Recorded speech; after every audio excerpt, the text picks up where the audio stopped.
இது என்னோட 3வது சாட்சி. என்னதான் ஆண்டவரே கதின்னு சொல்லிட்டு நாங்க வந்தாலும் கூட, அப்படியும் இப்படியும் தான் இருந்தோம். ஏன்னா ஒரு ஆபத்து வரும்போது தான் ஆண்டவர்கிட்ட போகணும். மத்தபடிலாம் எதையுமே நாங்க நினைக்கக்கூடாது அப்படின்னு சொல்லிட்டு இருந்தோம். ஏன்னா உண்மையான கடவுள் ஏன்னா அண்ணன் இறந்ததுலேருந்தே வாழ்க்கை ஒரு வெறுத்து போன நிலைமை.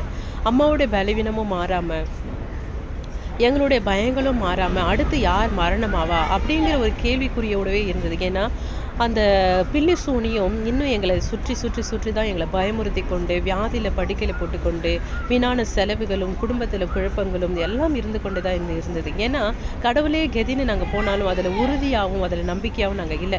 பயம் வந்தா போகணும், ஆபத்து வந்தா போகணும், பிரச்சனை வந்தா போகணும், அப்படித்தானே இருந்தோம்.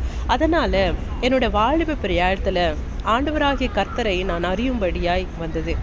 ஏன் அப்படின்னா, கருவில உருவாவதற்கு முன்னே நான் உன்னை தெரிந்து கொண்டேன் என்னது போல, அவர் சிறு பிராயந்தம் முதல் என்னை தொடர்ந்து கொண்டே தான் வந்துருந்தாரு. அவர் என் கூடயே தான் இருந்திருக்கிறாரு. ஆனா எனக்கு தெரியல. அப்போ நான் வாலிப பிராயத்தில இருக்கும்போது, ஒரு வேலையில என் கணவரை நான் சந்திக்கும்படியாய், அந்த கணவரை நான் காதலித்து திருமணம் செய்து கொள்ளும்படியாய் நேரிட்டது. என் கணவர் ஒரு கிறிஸ்தவர்.